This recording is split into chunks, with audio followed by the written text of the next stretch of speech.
गतकाली संध्या 8:30 समय अस्तरंग गोष्ठी स्वास्थ्य केन्द्र में बीएम कार्यालय हठात अग्निकांड घटी यह एक भयावह अग्निकांड थिला। यहां देखि उपस्थित डाक्तर सुजित कुमार महांती दमकल बाहिनी को डाकिथिले। दमकल बाहिनी निया को आयत्त करथिले। अग्निशम बाहिनीर कहवा अनुसार एसी रु सर्ट सर्किट होई अग्निकांड घटी नियार प्रभाव एभली थिला। नियोजित दमकल कर्मचारी किछि असुस्थ होई पड़िथिले।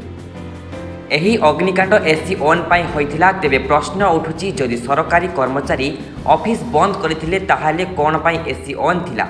एहा पछरे कोन किछि नियोजित उद्देश्य रहिछि कि? समस्त सरकारी नथिपत्र पोड़ी पाउंस होई जाइछि। सेगुडा को पोड़ी देबा पाई कोन विभाग किछि बेनिया लगैछन्ति कि?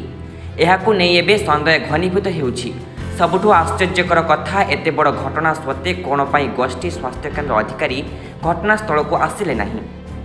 एही घटनार पुंखानुपुंख तदंत पाई स्थानीय बुद्धिजीवी दाबी करिसेंती। डॉक्टर सुजीत कुमार महांती आउ ना मु तो ड्यूटी थी झरका पटे धुआं बाहर देखी मु फायर स्टेशन कॉल कली। फायर स्टेशन गाड़ी तो आसी बर्तमान निआ लिभौଛନ୍ତି।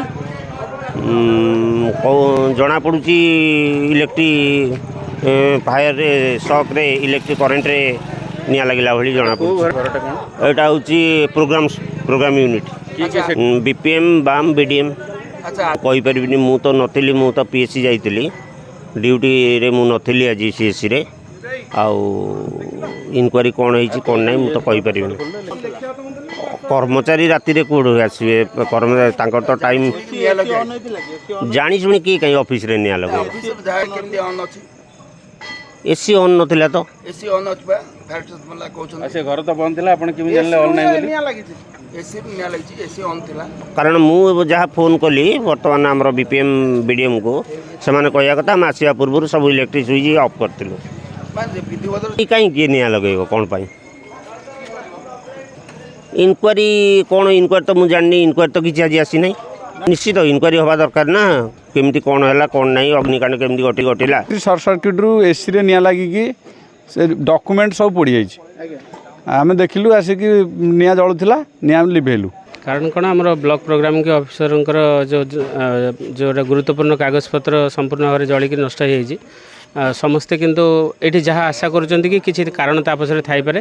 तदंत पर जना पड़िबो जे एई नथिपत्र बा गुरुत्वपूर्ण कागजपत्र निया लागिला केमती।